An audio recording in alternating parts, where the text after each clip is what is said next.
What's up, Yuma? I'm Johnny. And I'm Ronnie. And on today's program, we are going to be joined first by Shadow Zimmerman, who's the professor of theater right here at AWC. Mm-hmm. And they have an event coming up, or a play, or whatever you want to. What do you call it? It's called Eurydice. There we go. Did we get it right, Talon? It's you right. Got it right. As well as Jordan and Emil from Slobs On The Pod. So stay with us for What's Up Yuma Radio, beginning right now on KOFA 94.7 FM. And streaming online at borderradioaz.org and on the KOFA app. And you can stream right now on the Border Radio Facebook page and KAWC YouTube page, and email us at whatsupyumaradio@gmail.com.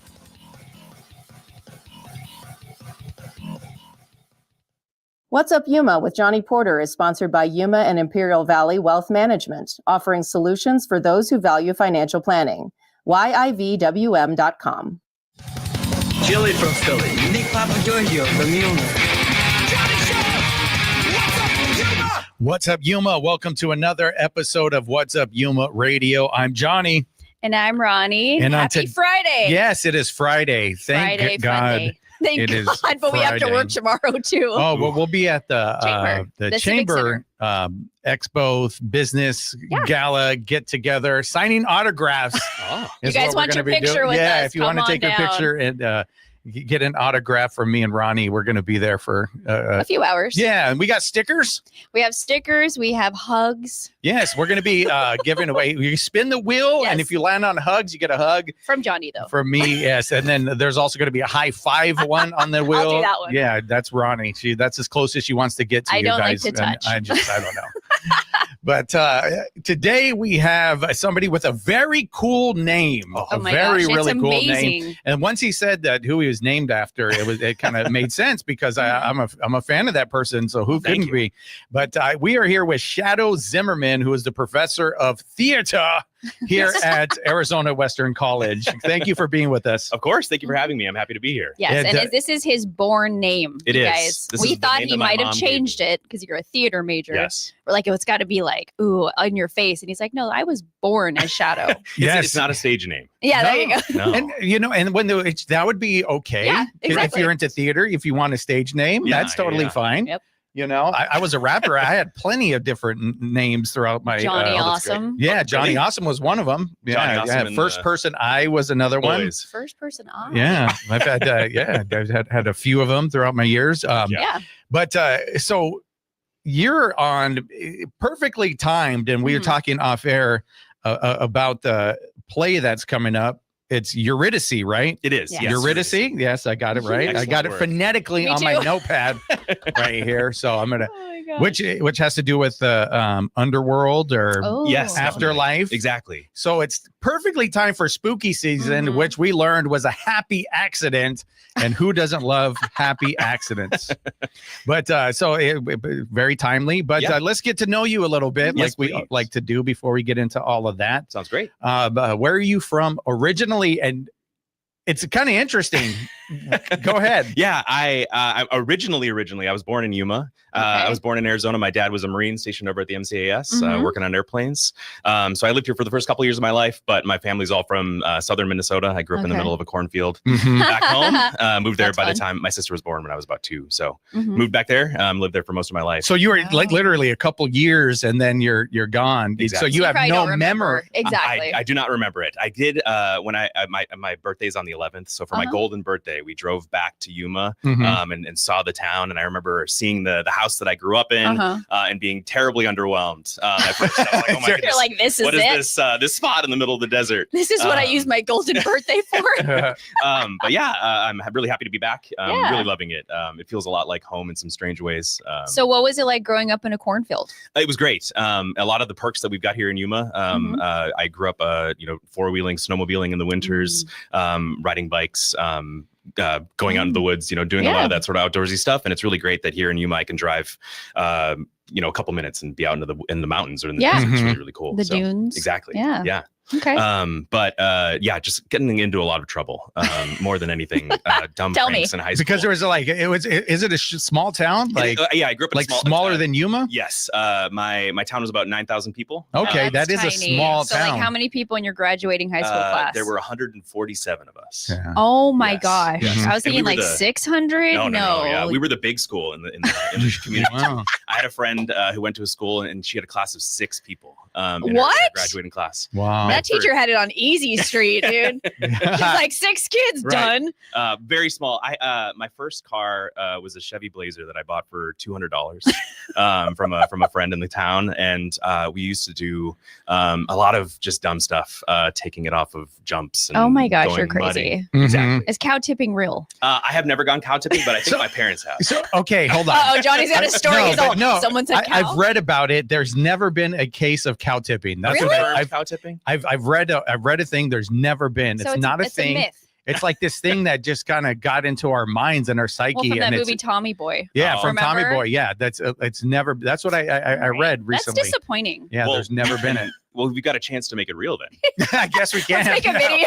That's just we're gonna find cows. Talon, find us some cows. We're The gonna first go do ever it. documented Yeah. cow tipping. We're gonna film it.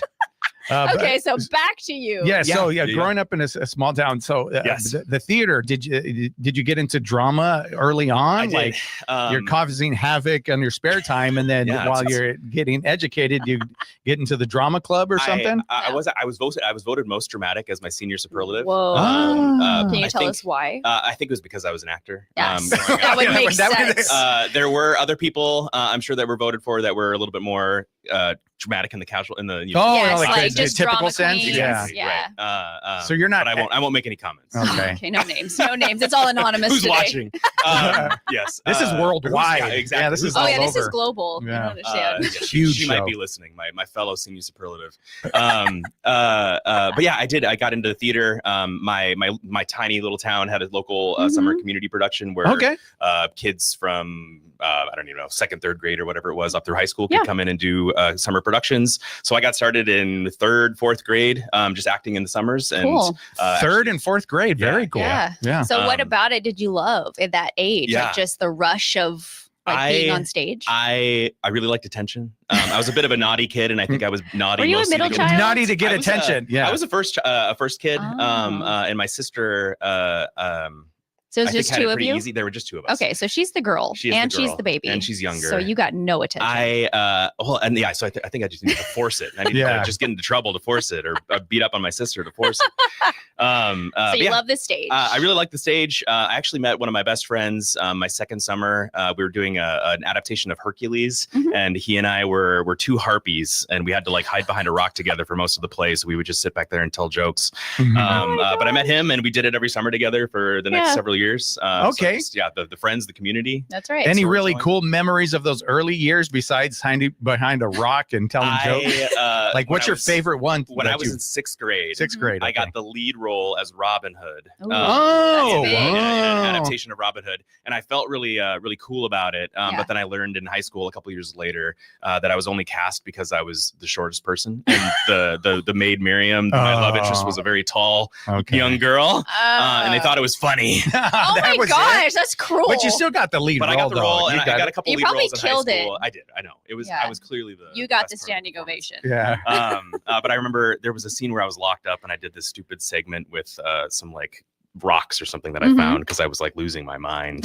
But that's one of the little memories that I have. Yeah, being cast because I was short. But I got a couple lead roles in high school. Really loved it. Mhm. And it really inspired. So what me. at high school? Take us to high school now. Yeah. What roles?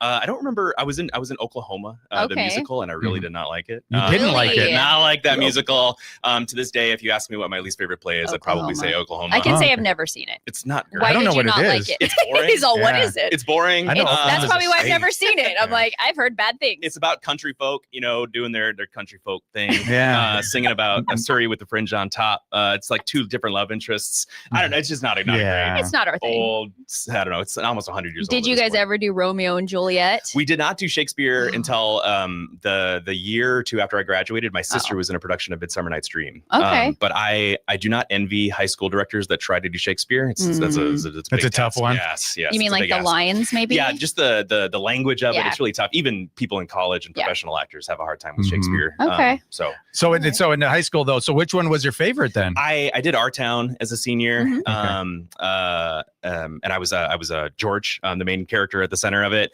Had a crush on the girl who was playing Emily. Like in real life, you had a crush? Yeah, and we got to kiss in the play. Dream true.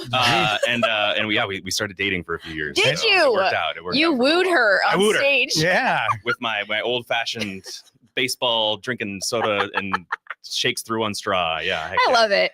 This is so funny. So you're doing that. You're getting the girls because you're such a great actor. A straight man in theater. And so you're on the stage in high school, which is a little bit different after, you're grown up and then maybe the audiences get bigger. And so you're saying like, okay, I got something here. Like I'm going to take it to the next level, like immediately into university, college, or? Yes, I did. I went right to, I'm from Minnesota. So I went to a small liberal arts school in Minnesota, St. Olaf College. They're known for their choir. But I originally wanted to go to school to be an English teacher and sort of do theater on the side like my English teacher did in high school. Why didn't you want to go big, like go to actually be on Broadway? I always sort of thought that the people that wanted to go to LA or New York were a little cliche. I was very countercultural. Oh yeah, rebel. Say rebel. Everyone had an iPod in high school, and I had a Zune. I remember those. Like I can't be like you guys. And I just really liked. I loved being close to my family and my friends, and so I wanted to teach in my small high school. I didn't know what the world was all about. Okay. Yeah. So you went into English. So you went major in English. I was going to be an English ed major, and I actually have a really vivid memory walking across campus in the snow one day. And I decided that I wanted to be a professor instead of an English like high school teacher.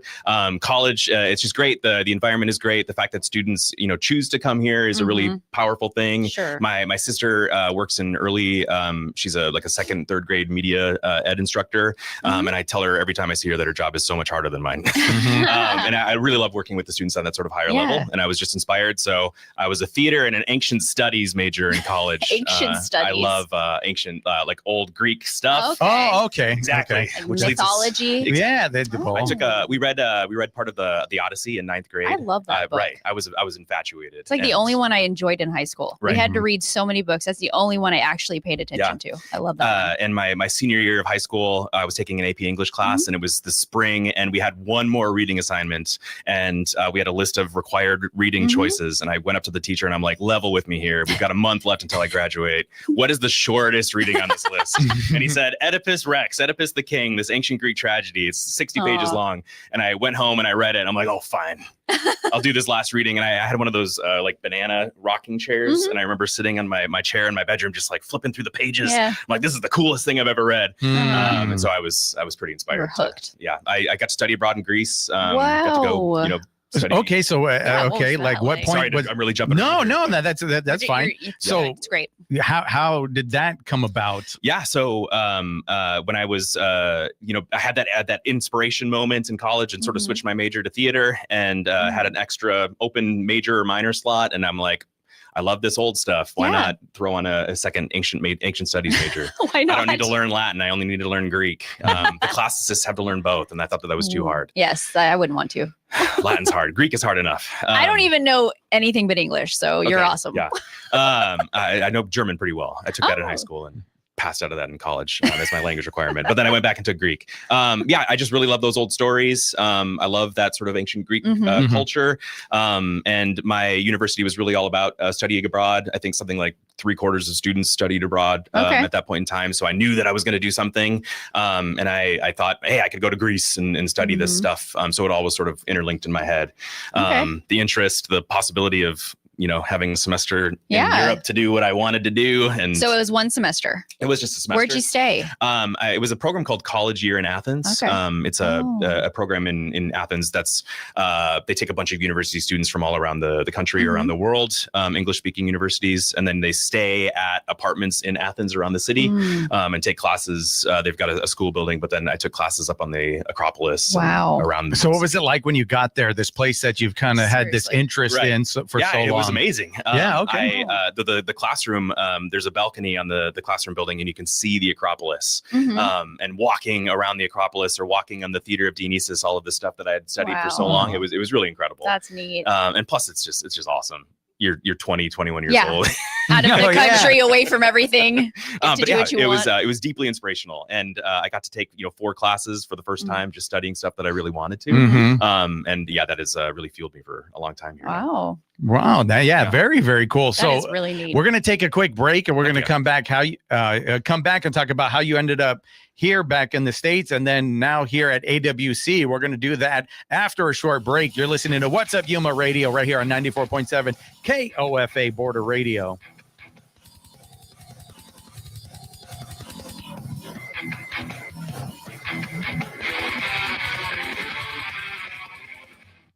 What's Up Yuma is sponsored by Yuma and Imperial Valley Wealth Management, offering listeners a one-on-one, no-obligation consultation to review their current financial affairs and provide strategies for meeting future goals. More at yivwm.com. Investment advisory services offered through CWM, LLC, and SEC-registered investment advisor. You're tuned to 94.7 FM. I'm Juan Garcia from the KWC Newsroom. Sunny in Yuma today with a high near 91 and a northeast wind around 5 to 10 miles per hour. Clear tonight with a low around 63. The city of Yuma is providing flexible payment options for residents affected by the ongoing federal government shutdown. For more information, visit kawc.org/news. Stay tuned for more What's Up Yuma with Johnny and Ronnie on 94.7 FM KOFA Border Radio. I'm Maria Hinojosa. Next time on Latino USA, Jorge and Paula Ramos. A conversation with journalists and father-daughter duo about why neutrality is failing journalists in the second Trump administration. Neutrality doesn't work nowadays, especially when it comes to the way our immigrants, people like me, are being treated. That's next time on Latino USA. Latino USA airs on Sunday mornings at 10 a.m. on KOFA Border Radio 94.7 FM. I'm Mike Suba, and I'm a big supporter of KAWC. You're getting a great source of information about our community, about the people that are working and living here, and you start going, you know what, this is really a valued service. And that's the great thing, is you've got a partnership here. And I'm a big believer in partnerships because the one thing I realized early on in life, I can maybe do a lot of stuff on a very limited basis, but when I start partnering up, it's amazing what we can do when we pool our resources. And so I hope that when people are listening to the station, enjoying the news broadcasts and the entertainment shows that are being presented, that they realize that you're not only the end user and enjoying what's being broadcast to you, but it can be a partnership too, where you can participate like I've discovered I can do and help get this service, enhance it, and provide even better programming. I'm Mike Suba, and I support KAWC.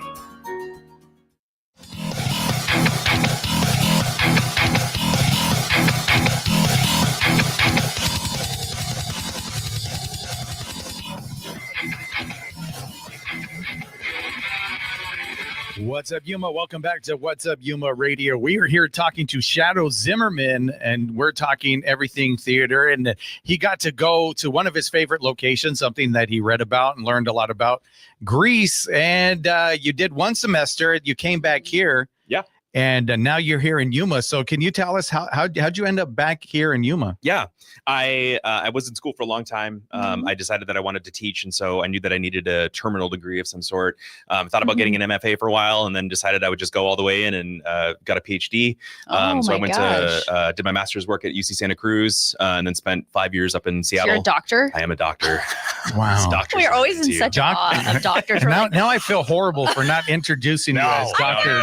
I tell my my business cards say Dr. Shadow Zimmerman, but I always do the Shadow Zimmerman, PhD, so that people don't have to feel like they need to call me. And people always think you're a medical doctor. I've had a couple of people like make jokes.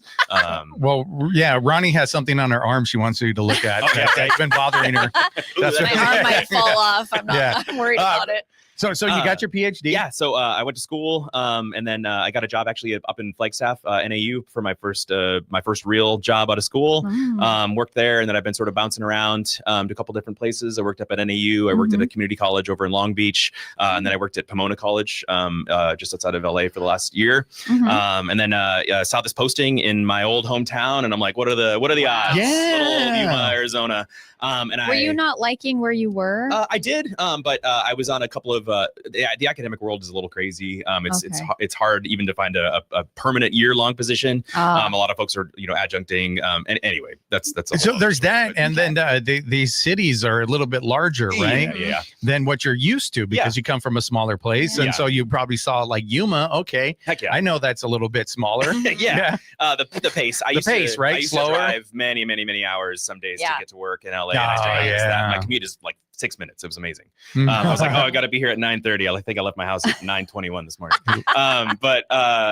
I saw this posting, and I saw that it was a really great generalist position. I love teaching a little bit of everything about theater. I really like directing and doing the design work. And this is a great program. I get to teach a little bit of theater history, a little bit of everything in the production realm. I get to put on a couple shows. So I really was admiring the position and thought, getting away from it all did sound pretty nice. So what were you doing in the other places? Like I've been teaching lighting design mostly for the last lighting design. Wow. Yeah.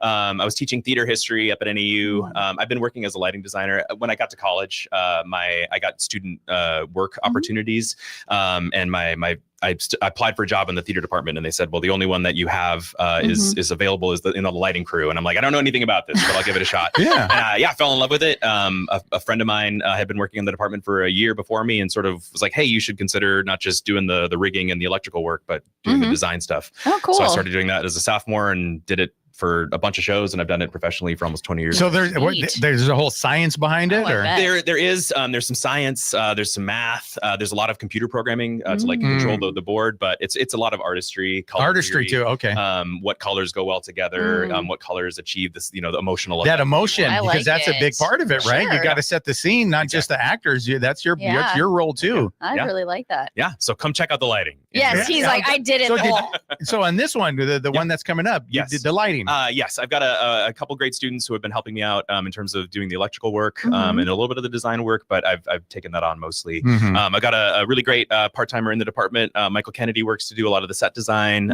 Julia Castillo, one of our students, is an assistant director. She's doing a lot of the costume design.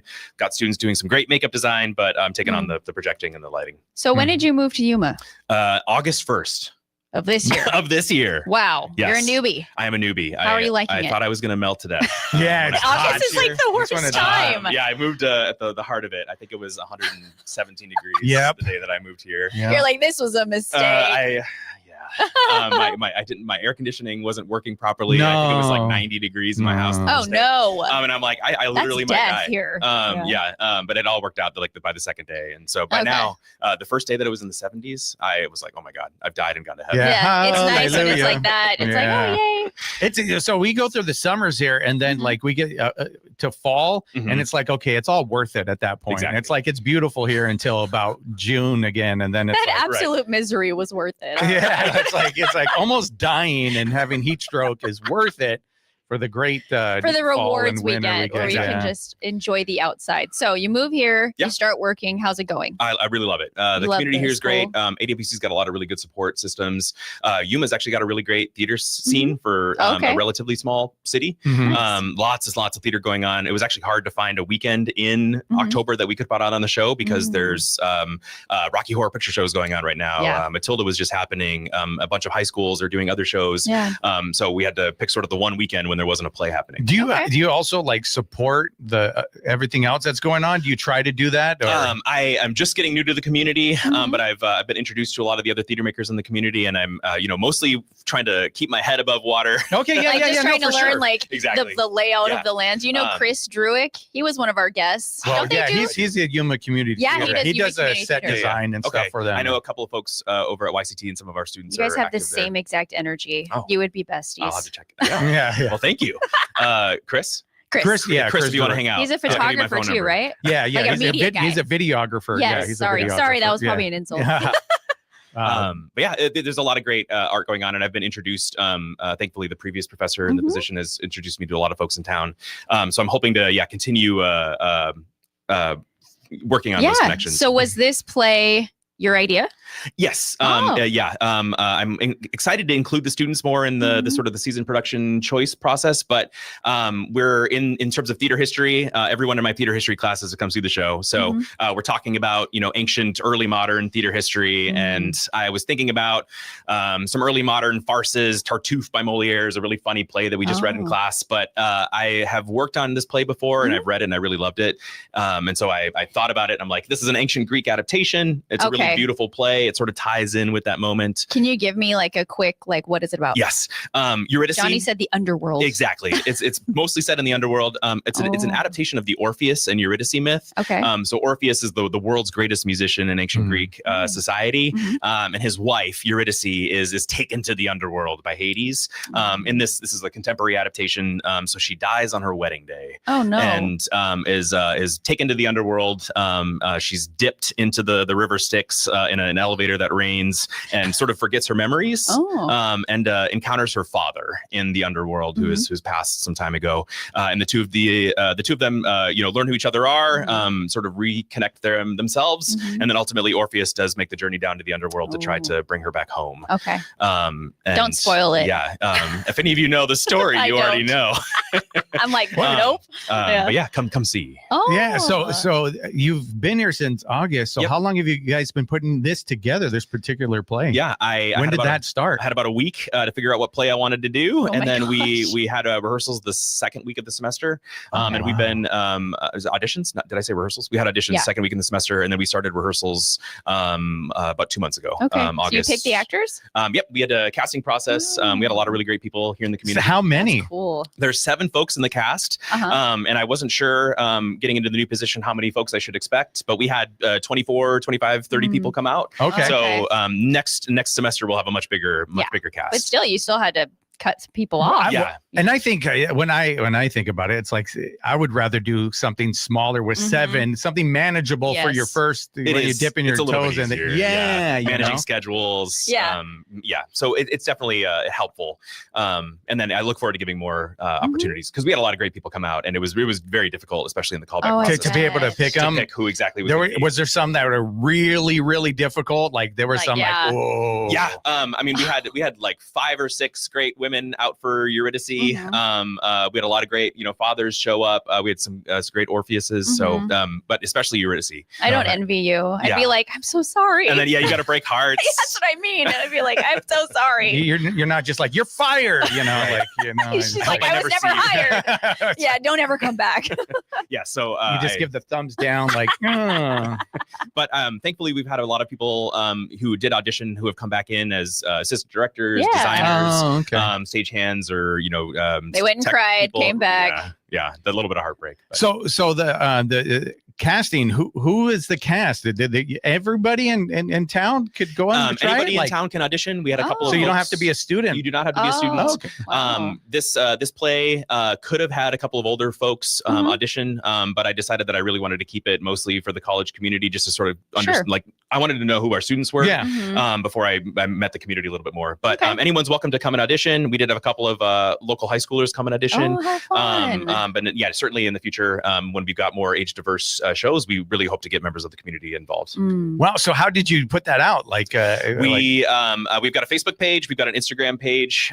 We also advertise around campus, around the community with posters and flyers and things like that. But next time around, we'll definitely be sure to advertise. I only had about a week or two to post flyers and stuff it this was time around. fast. Yeah.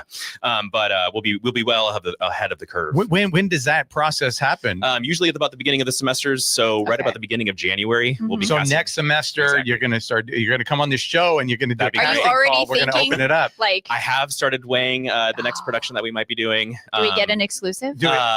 Or maybe like the top 3. I was talking to my assistant director yesterday or a couple days ago, and I noticed that there's a trend that I liked these poor tragic women's stories. Oh, okay. And so there are a couple that I'm looking at that I'm like, oh man, this sort of feels like Eurydice. Maybe I should branch out a little bit. But there's some early modern. I studied the early 20th century work in my theater history degree, so that's sort of my expertise.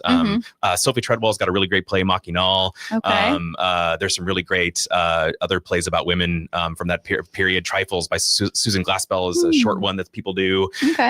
But there are a lot of great plays. I'm hoping to do something a little bit more avant-garde. Okay. Well, I'm excited. Yes. Yeah. So then me and Ronnie could go try it. Please do. Should we go try it? Yeah, why not? Let's go be in the play.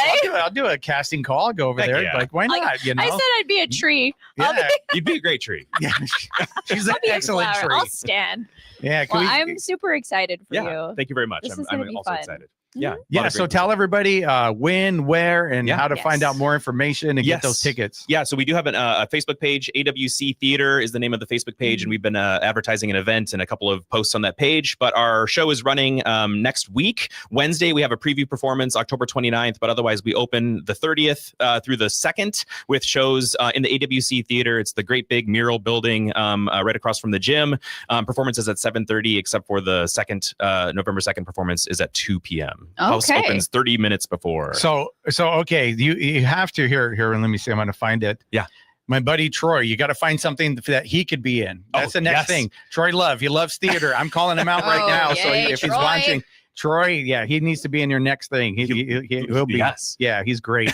So be the love interest. Yeah, you're actually going to be speaking out here at AWC next week for a domestic violence awareness thing. So cool. So maybe I can introduce you to him. But get him in the next thing. But thank you so much for being with us. Welcome. I hope people went and check out your Facebook page. Yes, please do. And you get a lot of people to audition for your next one. And everybody go enjoy this one, which is a happy accident, but perfectly timed around Day of the Dead, Halloween, and all the spooky season. Perfect timing. Yes. Yeah, a little bit spooky. Yeah. All right. Well, thank you so much for being with us. Yes, We are going to take a short break, and we'll be back with Jordan and Emil from Slob on the Pod podcast right here. You're listening to What's Up Yuma Radio on 94.7 KOFA Border Radio.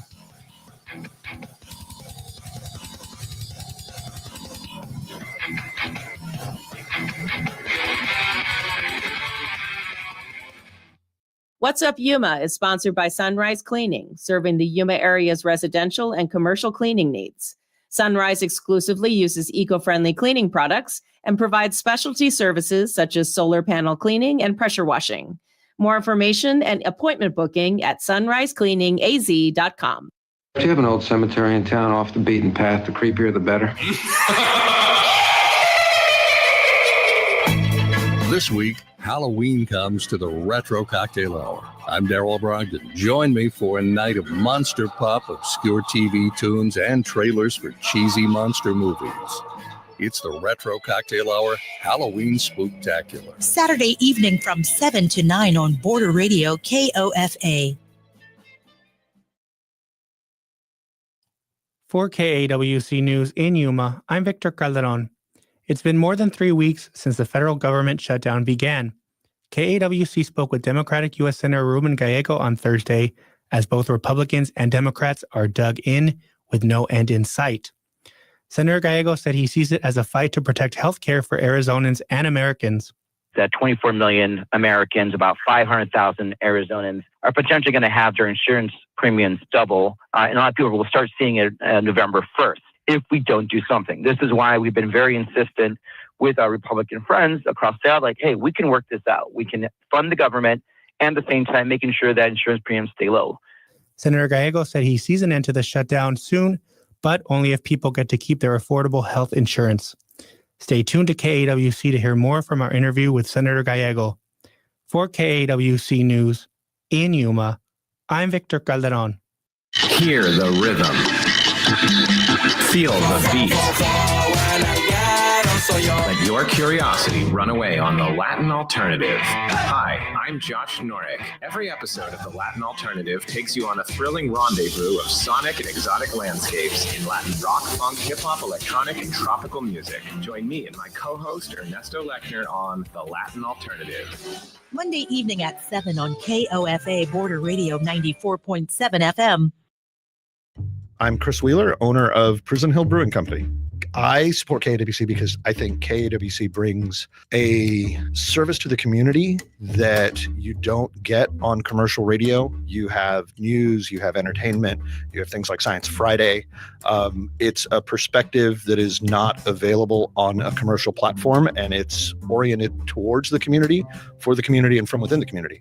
Prison Hill underwrites KAWC and community radio because of what it brings to Yuma. It is the local perspective told by residents and from the view of people in the community. I don't think you get that anywhere else. Supporting KAWC really does bring a service that is not available elsewhere. It's a worthy endeavor, and I think that will just feed back and make Yuma a better place. I'm Chris Wheeler, and I support KAWC.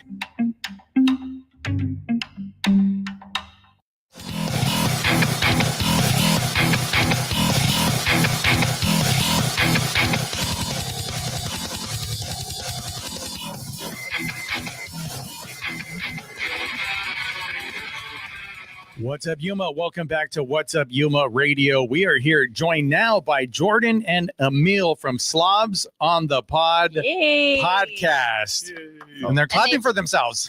That's it. Keep it up. We're happy to be here with you. They are very grateful and excited, and they promised us good, clean fun, people. Yeah. Oh, heck yes. Yeah, normally I think you guys have a beer in your hand or something. Nah. No? Oh, okay. On a weekday? That's somebody else. On a weekday? No, well, I'm saying on the podcast. Yeah. No, that's us. Very laid back. That's us. Very laid back drinking. Well, I originally know you from you just heard from Chris Wheeler from Prison Hill. That's why I originally met you. Yeah.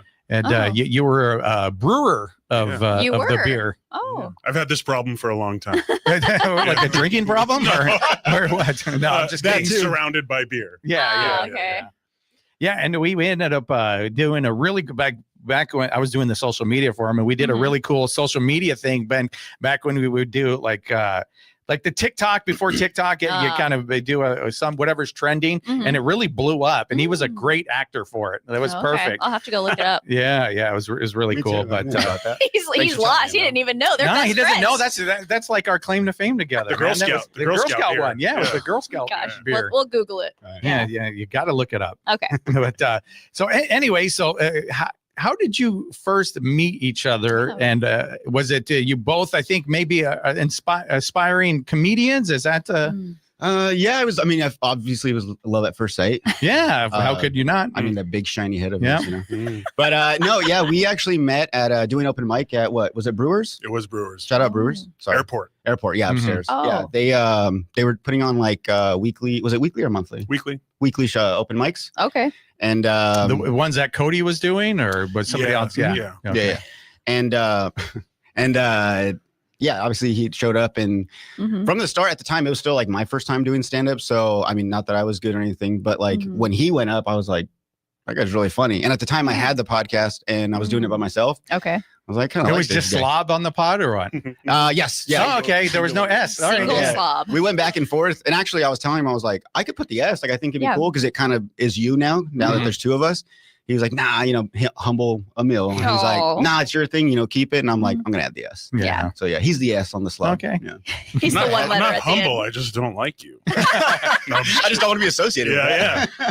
It's like, please don't include me in any of this. Include me in this train wreck. And if you could blur my face in future episodes. Disguise my voice. Just show up with a bag over your head and just like, we'll do a voice change or I'm a girl. Yeah. So you guys met at the open mic. Yeah. Yeah. So you did a set as well. Yes. I had. But you said you weren't good. Oh no. I'm still not. I'm still not good. So no one laughs. Is that how you gauge? Actually, I gauge it off if my parents laugh. Oh. Yeah. So if I make my parents laugh, then I think then I'm you're funny. good. Yeah, good. because my dad only laughs at like old people funny. And no offense, guys. Sorry. Look at me. I'm not old. I look this way. Yeah. So yeah, I was like, if I can make them laugh, then I'm good. And they never laughed. So I'm like, I never made them proud. No. Well, just quite the disappointment. But you did a set there. You tried your best. Yes, nobody laughed, but they were there. But no. Yeah. But then you saw him. He went up after you. Is that what? Yeah, because he went up, and then I was like, why is everyone laughing so much? I'm like, oh, that's what you're supposed to do. Yeah, that's the goal. Those are comedy. Jokes. Yeah, that's the goal. And I wasn't even that great. I just wrote. Yeah. I just had a plan. I told him. Oh, you didn't have a plan. Oh no, I never do. I like to wing everything. You just wing it. Yeah. You just sound riff. like me. You sound like me. I don't ever plan. Johnny's the planner. I show up. Yeah. That's what I do. So you really, you just freestyle comment? Like you try to do crowd work or what? No, I lied. I apologize. So normally I do write stuff down. Yeah. But I'm very bad at like organizing my notes. Yeah. So I write a set down and I get so nervous that I start straying away from the joke and then I never get to the finish line because my ADD brain will start going into another joke and I'm like, oh, I totally skipped the punchline.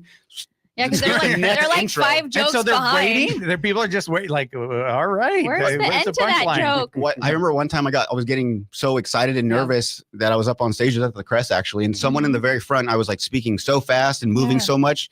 When I finally took a break, I heard the lady like it got quiet and she was like, "Phew, that was a lot." Like, I was like, yeah, I thought I was going fast, so she just confirmed that I am. Yeah. Slow down, son. Yeah. I mean, they could even say something positive and throw you off. But I bet. I hit a joke one time and people laughed, and then once it got silent and I went to go move on, I heard a lady go, "Okay, that was actually funny." And I'm like, but that's like a dig. Well, it's like good, but So like, the rest of it wasn't. Okay, lady, thank you. Yeah. So you guys met there, and then you approached him and said, "Hey, teach me how to be funny," or like, how that? Yeah, pretty much. Or how about you write for me? You just It's funny because I would write for him, and then he'd be like, "No, that's not. I'll do my own. I don't want to do that." I was like, all right. Because I didn't want to do. I would hate to do my stuff and then it not do good, and I'm like, all right, let me try the joke that Emil wrote for me, and then it hits, and I'm like, he is better than me. Well, tell us about where you're from. Where are you from? I'm born here, but then moved to California when I was like, I don't know, like 7, 8. So then went all the way there through high school, left for a while, and then eventually when I came back, I just decided to move back to Yuma. Why? I was gone for so long from Yuma specifically. This is where all my friends and family are. And being away, I would see people's like Instagram stories and stuff. And I'd see Mr. G's and I'd see 8th Street and, I'd see like taco places and the Crest. And I'm like, man, I kind of miss that life, And I think I had gone around moving so much that I wanted to just settle somewhere. And I think everyone gets this living here in Yuma is, Yuma, there's nothing here in Yuma. And I need to go to Phoenix or I need to go somewhere big. I did think that at the time. And I think I did that. And after a while, I was like, Yuma kind of has it all. Yeah. It's growing so much. We just got a Del Sol in the foothills, so that's cool. Yeah. That's a big win. Oh, yeah, for sure. Especially how close I am to them. So, yeah, I don't have to go all the way into town. But so then that, and then we're in the middle, San Diego, Phoenix. We're right there. Yeah, So. it's a good location for all of that. So you wanted to come back and settle down a little bit. And that's what you're doing. Kind of, yeah. And I think I'm still pretty young. So I don't know if this is where I'm going to end up, but I like it. Good. I love Yuma. Yeah. So did you always have comedy like in your background? Like something that you liked or you aspired for when you were young or? I mean, I think like most people or anyone that does stand up, you get a lot of you're really funny. You should be a comedian type thing. And I think I heard it so much that at first I was like, you guys are just, being nice. And after a while I was like, maybe I should try this out. Yeah. Why not? Yeah. And funny enough, in all the times I was living in all these other different cities and stuff, I never tried and I was in like pretty big cities like Austin and stuff. And I never, tried to do stand up there because I always kept saying it. And then I would, have a few drinks and I'm like, yeah, let's go do it. And then I make an excuse or something. Yeah. It wasn't until I moved to Yuma that the pandemic happened, everything shut down. And right around that time, I was like, I was going to do stand up. What happened? Oh man, now I can't. And then COVID. Slowly everything started coming back. And I was like, okay, everything's coming back now. The first open mic I see, I'm going to sign up and do it. And sure enough, I went to the liquor store or something. Crazy, a lot of alcohol. Yeah, you guys drink a lot. Whoops. Just kidding. That's what they all say. And so, so I went and on the window, there was a open mic sign up for, at the time it was Red Moon. Was it Red Moon, right? Oh. They were doing some shows there. I think Cody was doing some of those as well. That's where I met Cody. And that was my first time doing stand up. Wow. And like I said, I saw that and I was like, I did just say, You got to follow through. You did it. Oh, did you throw up before you went on? Not at all. No, I would be so scared. It's the opposite for me. Okay. The other end, it happens. So. Yeah, the opposite. That's the opposite. Why did I ask? Yeah, you got yourself into that one, I Ronnie. did. Yeah, Okay. I'm trying to watch the rules, guys. Yeah, no, you're it was doing your good fault. so far. So, Emil, where are you from? She's like, stop. How'd you end up here? We're done with you. Take a break. I am originally from California, the Los Angeles area. Moved here as a small kid. My dad's work brought us here. Mm-hmm. But we kept the house in LA through the 90s where my grandma and cousin lived. So I'd go back and forth. Mm-hmm. So I was kind of raised like, all my friends were here, but holidays and stuff were all back in LA. And then we moved back while I was in high school. I finished high school in LA. Then my dad retired. We came back. And so I've been back and forth my whole life. And then, met my wife here while we were dating, kind of moved around, lived in the Houston area where I started brewing beer. Oh, okay. And she worked in nonprofit. She actually worked in development for regional theaters. I know you guys had the we just had a theater professor. Very cool. And when I first met her, actually, she was putting on a comedy show here. Oh. And she That's hit me up funny. through mutual friends. Wow. And said, I heard you did stand-up at one point. Because in my early 20s, I did about a year of stand-up in Phoenix. Okay. And that was before stand-up was a huge boom. There was like 2 clubs. It was a Tempe Improv, and there was a smaller club in Scottsdale. And then a couple dive bar mics. But I thought she was pretty, so I lied about how much I could help her. What you do? That's great. Yeah.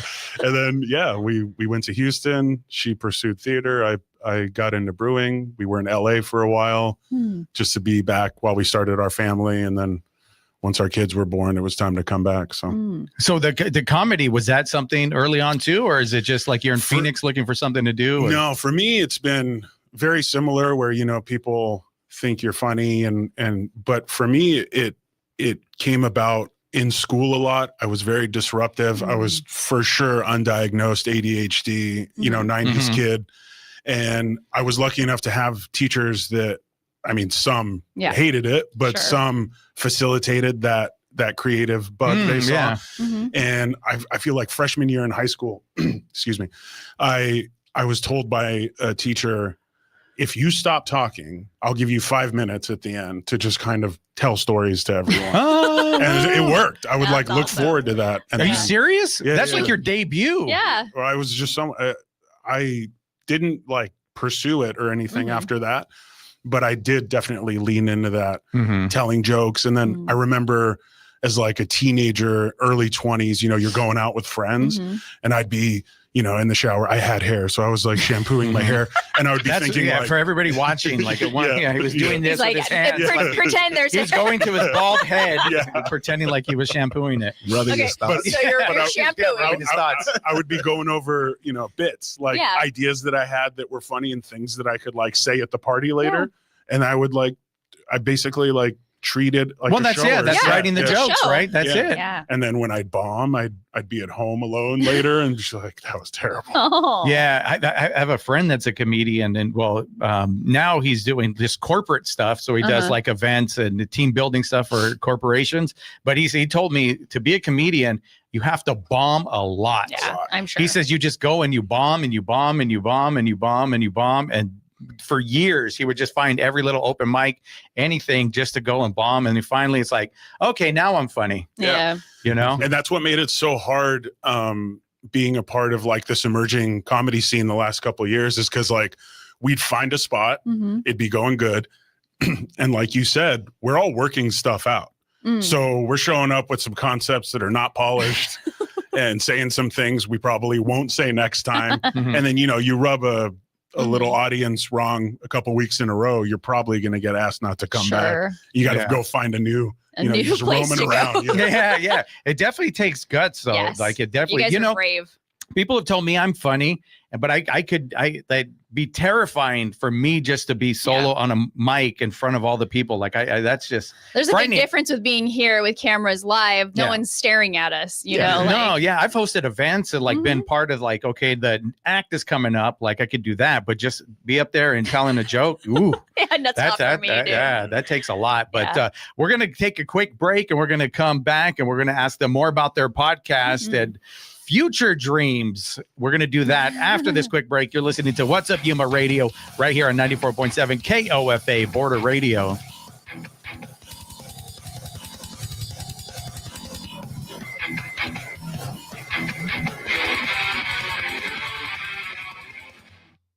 Today's day sponsor is Better Business Bureau, reminding listeners that the Yuma County Chamber of Commerce Community Expo is happening tomorrow from 9 to 2 at the Civic Center.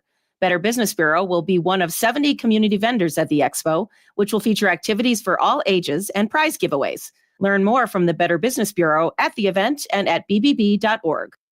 This is folk singer Michael Jonathan on Wood Songs this week.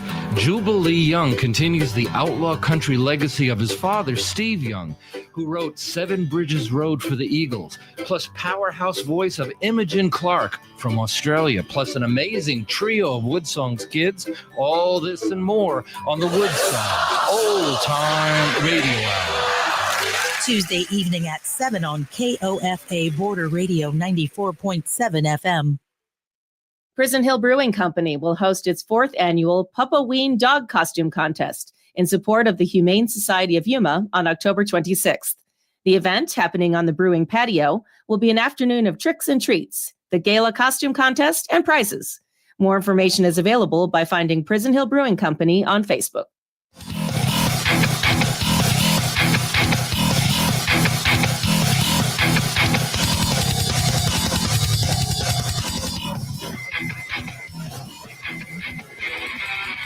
What's up, Yuma? Welcome back to What's Up Yuma Radio. We are here talking to Jordan and Emil from Slobs on the Pod. And I just insulted Jordan. Did you? He's like, guess my age, and I guess like 6 years older than you. Actually, yeah. Well, that's horrible. That's why you shouldn't play that game, Ronnie. How many times have I told you? He made me to stop insulting our guests? Emil respectfully told me his age. Maybe if he drank less, he'd. Yeah, maybe.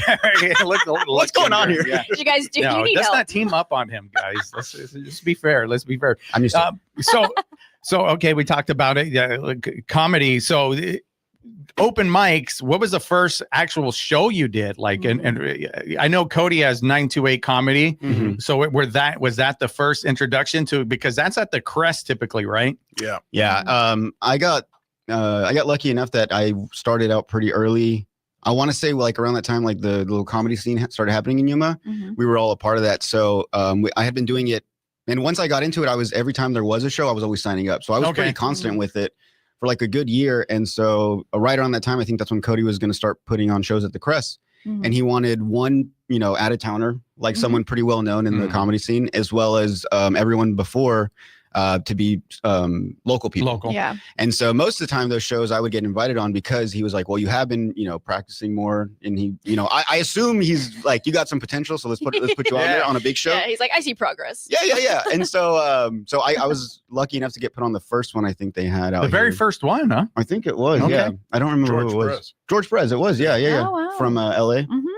Yeah. So, I was on that one. I think it was mainly because I'm Mexican though. Yeah. Because it was a little. It was Latin themed. Yeah. Because Cody was like, yeah, Emil wants to, but I think we're gonna put Jordan. No, on this one. I wasn't involved. No, I know. It's just a joke. I'm just joking. They don't know that. They don't know that.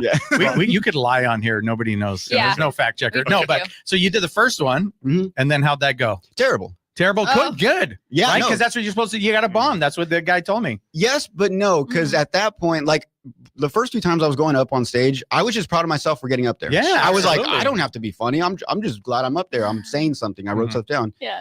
And by like the 5th, 6th time, I was still bombing and doing bad and writing terrible jokes that I was like, okay, I have the confidence now to get up there. I should probably try to be good at this now.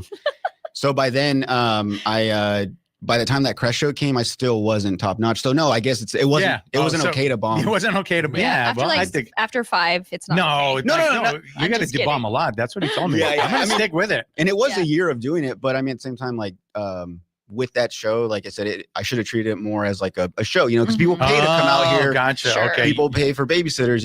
I'm not just gonna go up there and like, let me just wing it. Yeah. So, you should have put So a you've little learned bit to more. take it more seriously. Okay. Yeah. Or no, it was also my first like big show, so I was Yeah. like, maybe I had a few because I'm not gonna lie, I would have a few drinks to loosen up. I'm sure everybody does. The jitters. No, not like that. Like okay. He Doesn't help keeps in my going back case. to the alcohol. But yeah, so I think maybe just a little bit of that because then after that, every other show I was like, okay, this one I'm not gonna drink in the beginning, and then I'd be fine, but I'd be very like Yeah. in my head Sure. because Yeah. I'm not relaxed. Yeah. I get Absolutely. So how about you? My first one was Josh Potter and Chase O'Donnell were in town. So that was, I want to say like August of 22. Mm-hmm. And I had just been coming out to the mics for about a month. So, oh, wow. For me, I was after brewing at Prison Hill during the pandemic. I went back to being a stay-at-home dad, which I had done for a little before Prison Hill. Mm-hmm. And I just kind of, I had a little kid, so I got stuck in that. And then, coming out of COVID, it was very like, it wasn't as easy to send your kid to like daycare and stuff for a little bit, So I wasn't doing much, but I had gone to a comedy show earlier that year. I went to see Tom Segura in Phoenix, and Josh Potter opened for him. Mm-hmm. And I remember seeing that and being like inspired to start writing. And my buddies who were there, who knew me when I was doing stand-up in my 20s, were like, man, you got to get back into it. We'll go to Phoenix or Tucson with you. I didn't know Cody was doing the open mics yet. Mm-hmm. So I did start writing, and I was traveling around, with our kids. My wife moves around, like travels a good amount for work. So once that summer we got back, I went to my first mic probably in like July. And I feel like it was after the first or second one, Cody asked like, do you want to be on this show too? Yeah, it was pretty quick for Emil. That's what I'm saying. Like, but it was something right away. But it was still early on in figuring out how these shows should run. And so there was way too many of us on that show. There was like 6 of us on that show. So it was still fun. And I feel like we all did okay, but it wasn't dialed into what like a fun, efficient comedy show. Have you done ones afterwards? Yeah. Like that were dialed in? Oh yeah, quite a few. I opened Willie Barcena the first time he came into town. I opened for Saul Trujillo, who's, Cody was getting a lot of up and coming like Comedy Store regular comics. So I've gotten open for quite a few. One of my favorites was old guy Andy Huggins. Oh yeah, you opened up for him. From America's Got Talent. Yeah. I hosted that one. Oh, and it was just so cool. Just the guy's a joke machine. He's been doing it so long. He did it with Sam Kinison and wow, the Texas Outlaws. That's awesome. Yeah. Bill Hicks. You knew all those guys. So it was just cool. It was cool to be around. It was great. So that's exposure. how you guys are like connected, the comedy. How often do you record your podcast? So when last year my goal was I wanted to put out an episode every week. I didn't have a day or a time. I just every week an episode had to come out. I met that goal last year. And then this year kind of slacked off because I had a kid last year. Oh, was it last year? You're not my kid. You're asking him. No. Well, because he knows everything about me. Yes. No, but so I had a kid, and so around that time, in the beginning of the year, it was getting kind of hard because he was starting to walk, and he actually like would realize when I'd be gone away from the house. So it was hard to find time to like record and stuff. And then eventually, maybe like in June, I was like, okay, I need to lock back in, episode every week, and then now we're set every Thursday. Okay. Working on the time thing. Yeah. Because sometimes with his schedule and mine, it's really hard to, and especially like how far I live from him, it's really hard to get into town, but we record at least once a week and then try to put it out Thursday morning, but for sure Thursday. So do you guys do it in hopes of getting better, more exposure, and then going like maybe doing bigger shows and tours that you want to be comedians? I mean, I'd be lying if that wasn't a goal of ours, but at the same time, just doing this, it's fun to do. Okay. There's so many times that I get, because I do get in my head about like not enough views, not enough likes, people aren't really watching it, or people aren't commenting, whatever. Do people even like it? Yeah. And then it's it's also stressful trying to find time to go out and do it. So I was like, what am I really doing here? And I'd get frustrated. There'd be times where I'm like, I just need to cut this. It's not really benefiting me in any way as far as like, I don't see it going anywhere special. Yeah. But there was something about it where I was like, no, I kind of like doing it, even if it doesn't go anywhere. It's just fun. It's a time that we get to hang out together. And honestly, like there's times where when I was taking a break, like a month would go by and I'm like, I want to get on a podcast right now. How do you decide what to talk about? You swing it?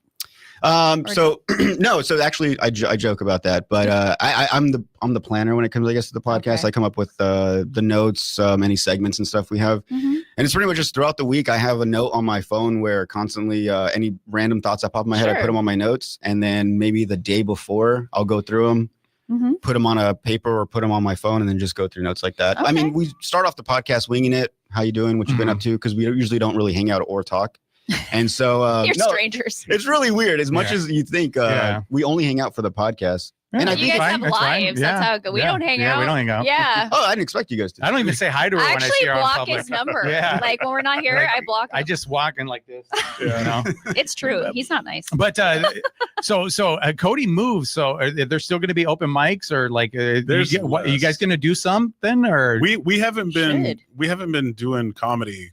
Like the podcast has been our creative outlet for like a good year. Yeah. But you want to bring it back? You want to get on stage? You itching? A little bit. It comes and goes. Okay. The memory of bombing is enough to like make you shelve it for a while and be like, we have the creative outlet in the podcast and we have that thing to focus on. And if there's something I want to joke about or riff on, we can do it there. That's true. Gotcha. Yeah, because I went back to having a day job. He's got his day job, and it's like between kids, work, and the podcast. Well, and also that was another thing too, is with the No, go ahead. You get. You got like 10 seconds. With the podcast. I'm good. Oh, okay. All right. Well, thank you guys so much for being with us. Tell everybody real quick where to find your podcast. On all socials, the Slobs on the Pod. Just go to YouTube, Spotify, Apple, anywhere you get your podcast. You can watch on YouTube and listen everywhere else. Yay, all right. Thank you guys so much. We appreciate you. And with that, What's Up Yuma Radio is a production of KAWC, Colorado River Public Media. We broadcast from the studios in that Matador Activity Center at Arizona Western College in Yuma. We want to thank our engineer, Talon Gonzalez, Anthony Arnales, Juan Garcia, Dave Reek. And you can find out more about KAWC at kawc.org, on Facebook at KAWC Radio, and on the KAWC app. And stay tuned following our program for KOFA Midday Music. And on Monday's program, we are going to have John. How do you say his last name? Do you know? Loria. Loria. I don't know. He is from Legacy Tai Chi. Oh, he's the one you see out in the park doing the breathing and stuff.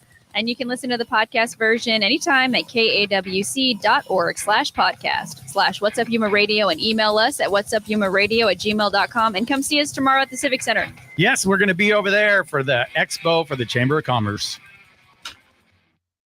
What's Up Yuma with Johnny Porter is sponsored by Yuma and Imperial Valley Wealth Management. IIVWM.com. Broadcasting from Yuma campus of Arizona Western College for more than 55 years, this is Border Radio, 94.7 FM, KOFA Yuma. We also broadcast at 1320 AM in Yuma at kawc.org and on the KOFA app. Ever wanted to be on the radio? Still talking into your hairbrush in the mirror? Border Radio needs you as a volunteer host. Share music, stories, and local conversations that matter. No experience necessary. We'll provide the training. Email info@borderradioaz.org or call 877-838-5292 for more information. BBC News with